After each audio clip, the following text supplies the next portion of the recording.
Abunuhin ko din po yung aking lakatan. Ayan, inabunuhan ko din. Para may sustain siya. Oh, kasi nagmadali siya maglayan ang kanyang, madali matuyo ang kanyang dahon o magkaganyang magtumanda dahil sa kulang abono. Kaya nag-abono ako. Ayan. Ganito lang pag-abono ng saging. Ayan.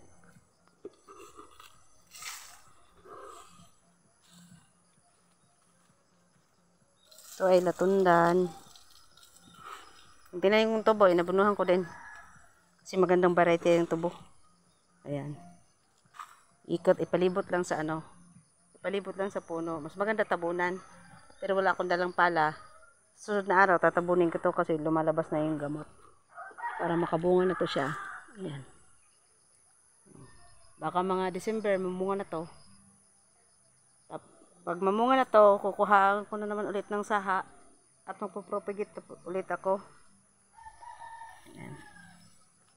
Oh.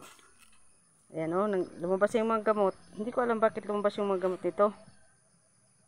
Ang mga manok siguro, nahukay ng mga manok, kailangan ko itong mahabukan or matabunan ng lupa. Ayan. Oh.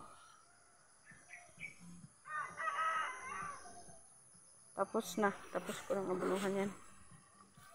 Yung dito, ayan, ayan. Yung dito, latundan ay kinain na ng damo. Okay? Nandahan baka may ahas. Dami pa namang ahas dito sa bukid nun.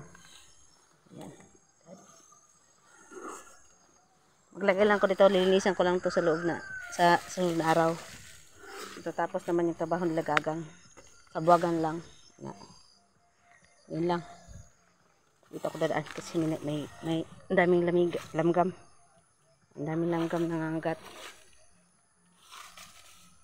Yan. Tapos na. Punta naman ako dun sa doon sa gilid. Kailangan na talaga itong kasi lumalabas na yung gamot. Kailangan na mahabukan ng lupa or matabunan ng lupa. Mamaya, babalikan ko to.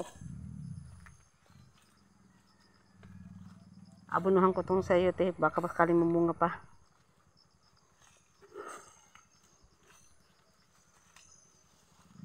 Tingnan nyo, ang nyog, parang mahirap ang tumubo dito yung nyog. Ilinisan ko to sunod araw, o di kaya mamaya.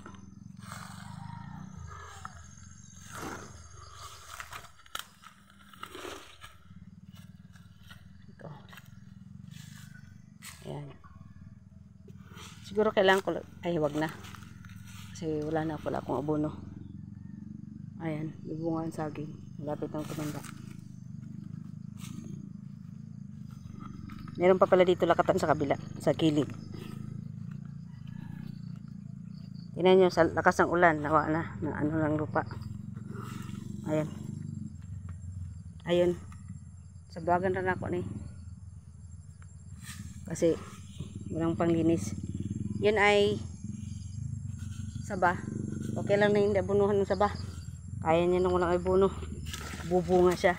Kasi sa tundan, mamumunga kahit walang abono. Ang masilan lang ay ang lakatan. Pinag-iisipan ko pa kung abunuhan ko pa itong okra. Kasi yung okra, medyo matanda na.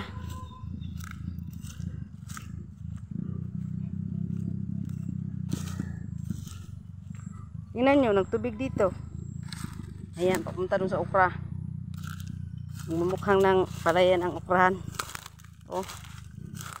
Lakas kasi ng ulan ng isang araw. Abunuhan ko na lang kaya Sige, meron pa naman akong abono dito. Para naman makatikim din sila to ng konti lang. Konti lang. Para lang may siya. Yan.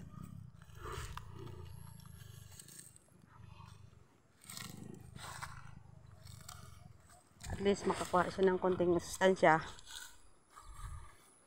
Yung iba nga ay natumba na sa hangin.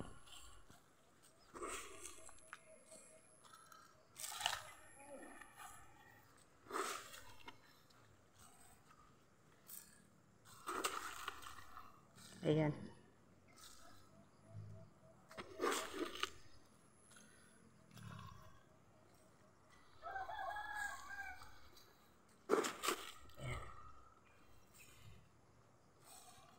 Hindi pa, wala akong panahon maglinis ngayon kasi si Gagang nagagapas doon. Yan, kanya na, yung dagami. Malapit na matapos, mamaya, tapos na yun. Para makapagtanim na ulit. Dapat, malinis dapat abunuhan, pero saon taman, busy man kayo. Kaya, basta lang mayroon siya maano na, kunting ano, abuno.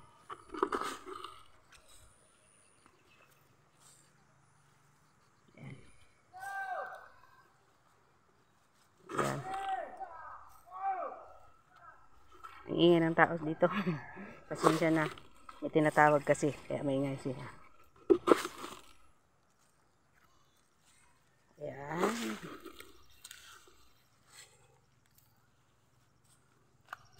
Parang dumami pa ang bunga. Makabenta pa ulit. Ito, pag ganito lang. Pero mahigit 1,000 na ako nabenta dito. Itong okra. Naka 1,000 na ako mahigit.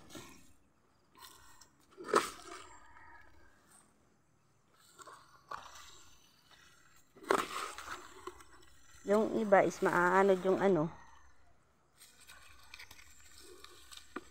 Maaanod yung abono. Dahil may tubig.